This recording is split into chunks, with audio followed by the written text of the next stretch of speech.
ni njia ya kuwafikia watu wengi kwa neno ndani ya muda mfupi. Mitandao ya kijamii ni njia, tunatumia mitandao kwa sababu ni njia ya kuwafikia watu wengi kwa neno. Tunawafikia watu kwa neno la Mungu, tunapeleka neno la Mungu, tunaeneza neno la Mungu na tunawafikia watu. Mtu anaweza kutuma ujumbe wa neno ndani ya mtandao, labda Facebook, labda YouTube.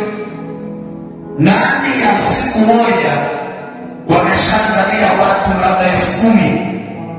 Ndani ya siku moja wameshapata ujumbe.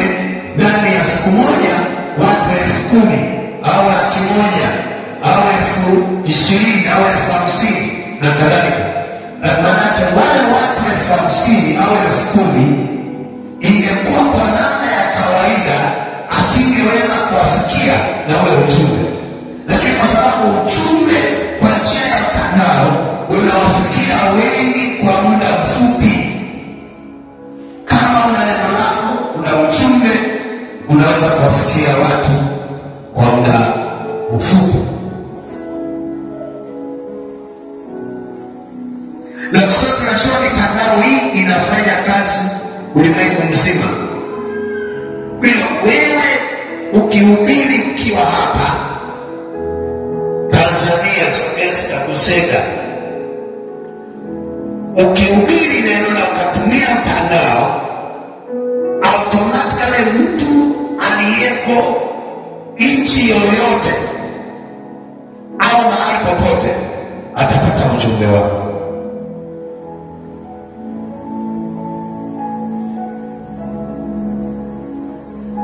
Kwa hiyo Wakristo tusiwe nyuma sana, na Wakristo wengi wanakuwa nyuma kwa sababu hawajui faida ya kuhubiri Injili na zaidi kwa kutumia mitandao.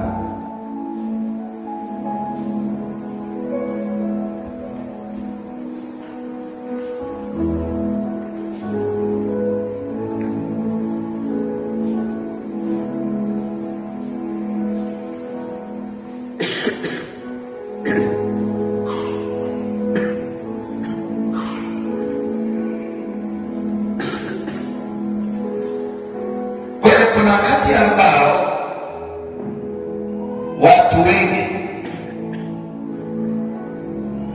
wakati ambao watu wengi, hasa duniani, kuna watu wengi duniani hawafikiwi na nchi, lakini una simu. Kuna watu wengi duniani hawafikiwi na Injili, lakini wana simu za smartphone na wanaingia kwenye mitandao. Wengine ni dini zingine kabisa, hazimjui hata Yesu, lakini wana simu na wanaingia kwenye mitandao. Wengine ni dini zingine, wala sio Wakristo. Wengine ni Waislamu, wengine ni Buddha, wengine hawana dini, lakini simu wanazo na wanaingia kwenye mitandao. Ukipeleka ujumbe wako ndani ya hiyo mitandao, hata wale wasiofikiwa na Injili, hata wale ambao hawajui Ukristo ni nini, hata wale ambao hawaamini, utapeleka ujumbe na utawafikia hata wale wasiomwamini Yesu. Kwa kanisa lazima tutumie mitandao. Kila mmoja amuke kutumia mtandao. Leo hii dunia imetawaliwa na watu wabaya au watu ambao wanatumia mitandao vibaya. Ndio maana kiingia katika mitandao unakuta vitu vya ajabu ajabu. Unakuta wengine wamepiga picha wako uchi, na ukiangalia, wiki hii nilikuwa napitia sana mitandao.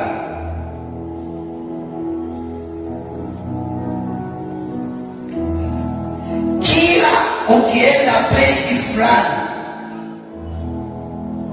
kila ukienda peji, huwezi ukaenda peji zaidi ya 2-3 pia kuna peji ambayo inaelezea uovu ndani ya mitandao.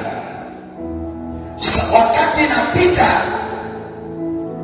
napita Roho akaniambia, hivi hawa watu wanaoposti hivi vitu, kwa nini usiwafollow alafu wapelekee ujumbe wa neno la Mungu?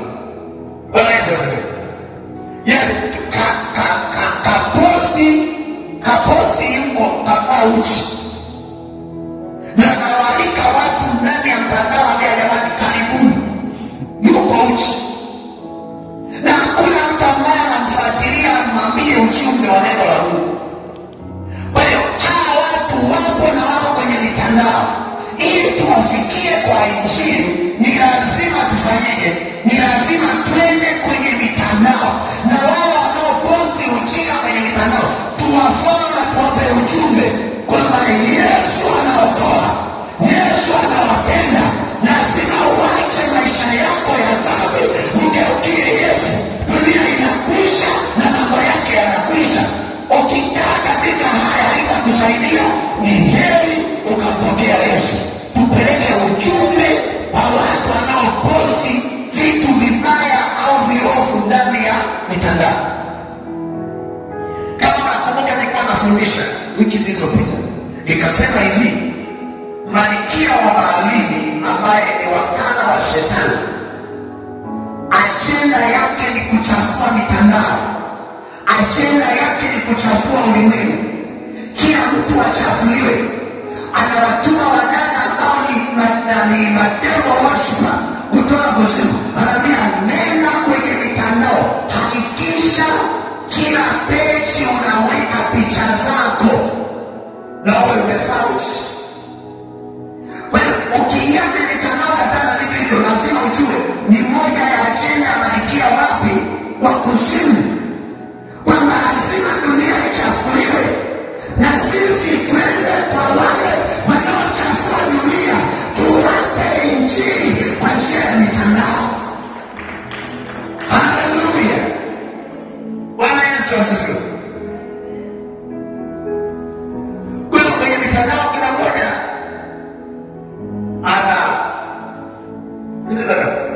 naona mpuzi mingi sana kwenye mitandao, ndio unaoshabiki,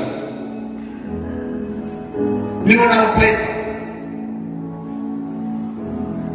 Ukikapata kwenye mtandao aposti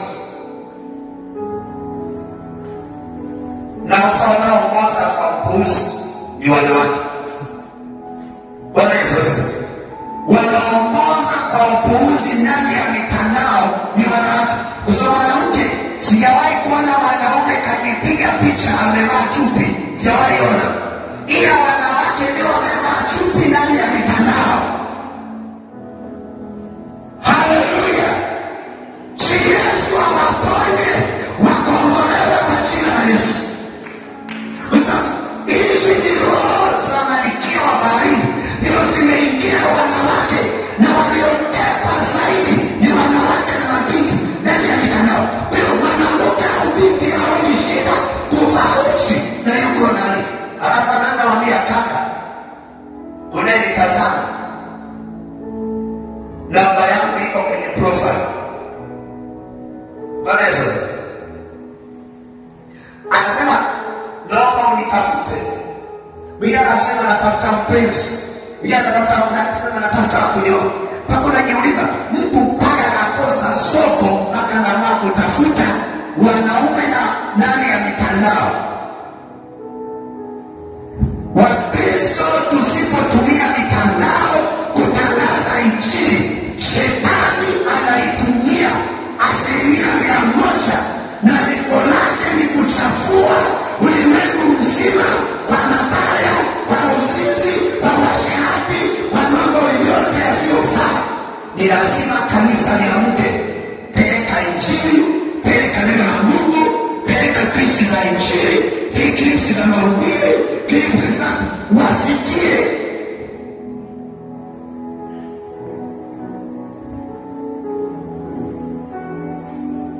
Wewe sasa kwenye ulimwengu tulio nao, ni lazima kanisa liingie kwenye program la kupambana na elimu ya shetani kwa njia ya mtandao.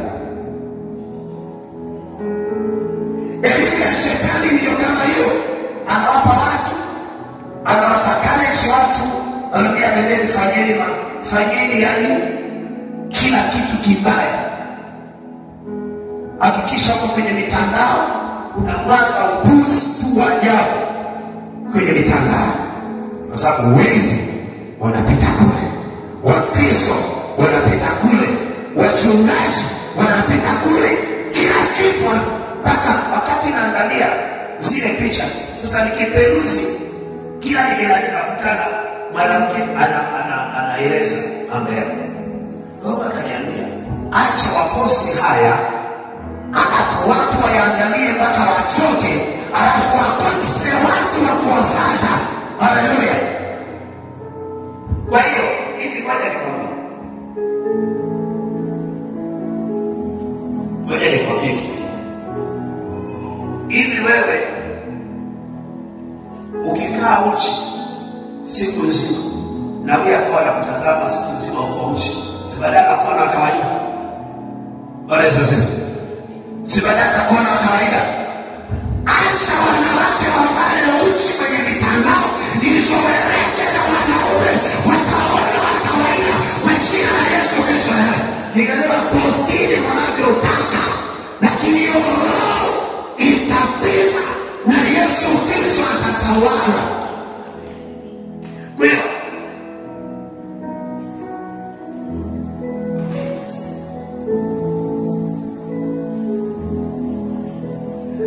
Kwa hiyo ni njia ya kuwafikia wengi, lakini ni njia na mbili, ni njia rahisi ya kupata maudhui au ya kupata ujumbe kama nyimbo, mahubiri au mafundisho kwa kutumia simu, kompyuta au vifaa vya mawasiliano. Kwa hiyo mtandao ni njia rahisi ya kupata maudhui. Ukihitaji mahubiri, ukihitaji nyimbo, ukihitaji kitu fulani, chochote unachotaka unakipata kwa urahisi kwa njia ya simu au kompyuta. Ukihitaji kujifunza jambo fulani, unaingia kwenye mtandao. Unahitaji kujua kitu fulani, ingia kwenye mtandao, kila kitu unapata. Namba 3 ni njia za kuwasiliana.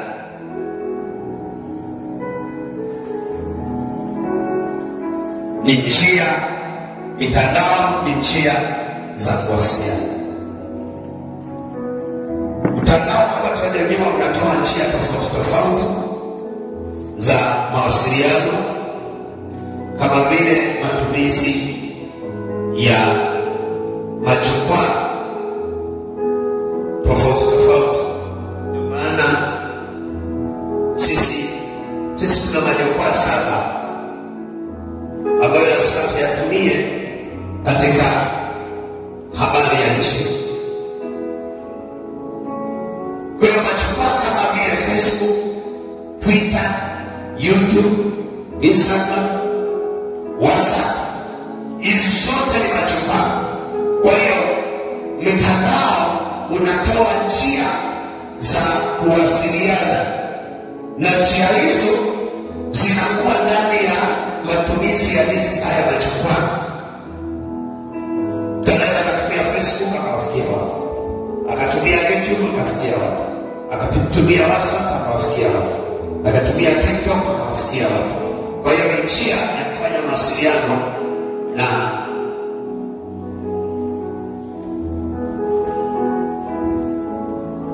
ukiwa na ujumbe wowote ukatumia mitandao hii au ukatumia majukwaa haya, utaweza kuwasiliana na watu kwa kiasi kikubwa na kuwafikia wengi zaidi. Na baada ya kujibu maswali na kutoa msaada kwa haraka sana. kujibu maswali na kutoa msaada wa haraka sana.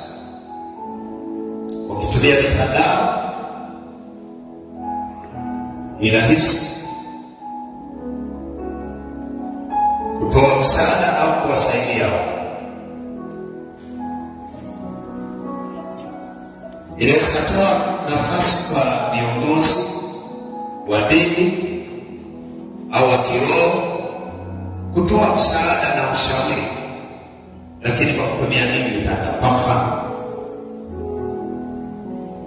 kuna watu wanatuma mahitaji yao, wengine wako Njombe, wengine wako Arusha, wengine wako Dodoma, na wanatuma mahitaji yao na yanatufikia na tunaomba kwa ajili. Wale sasa baada ya watu wanatumia mitandao, lakini pia sisi tunatumia mitandao hiyo kuwasiliana nao, wengine kuwapa ushauri wa kiroho, wengine kuwapa msaada wa kiroho, na wanapata msaada ule wa kiroho na unawasaidia, na baada ya hapo wanafanyaje? Wanafanikiwa. Kwenye ulimwengu wa teknolojia hatunaga umbali. Ndio maana kwenye mambo ya kiroho na kwenye teknolojia, mara nyingi kwenye mambo ya kiroho ndio palikuwa hakuna umbali, lakini leo hata kwenye teknolojia hakuna nini? Umbali. Kwa tunaweza kutoa msaada au kuwasaidia watu, kutoa ushauri kwa urahisi na kwa wepesi na kwa muda mfupi.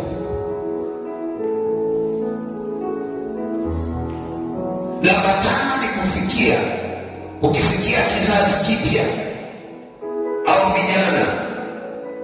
Vijana wengi wako kwenye mitandao. Ukiangalia walio wengi katika mitandao kwenye umri wa ujana. Kwa hiyo tukitumia mitandao tutawafikia vijana kwa kiasi kikubwa. Kwa sababu vijana ni mmoja wa watu ambao wanatumia sana mitandao, wanatumia sana simu katika mitandao na kuchati kwenye mitandao kuliko hata kusoma Biblia. Kwa hiyo ukienda kwenye mtandao utakutana na vijana wakiwa na peruzi, wanakutana Injili, wakiwa na peruzi wanakutana neno. Lile neno linawasaidia, linawabadilisha, alafu wanabadilika. Kwa hiyo vijana wengi wanatumia mitandao. Kwa tukitumia mitandao tutawafikia